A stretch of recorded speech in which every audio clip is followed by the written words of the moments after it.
Samantala, isang oil tanker ang tumaob sa may Payatas Road, Quezon City. Alamin po natin ang iba pang detalye mula kay Susan Enriquez. Susan?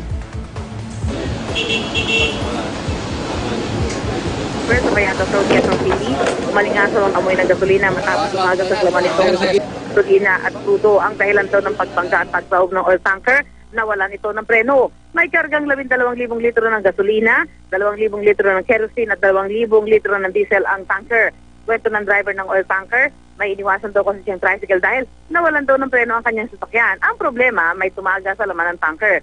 Tansya ng driver, may 300 litro ang tumagas na umago sa creek na nasa gilid ng mga bahayan.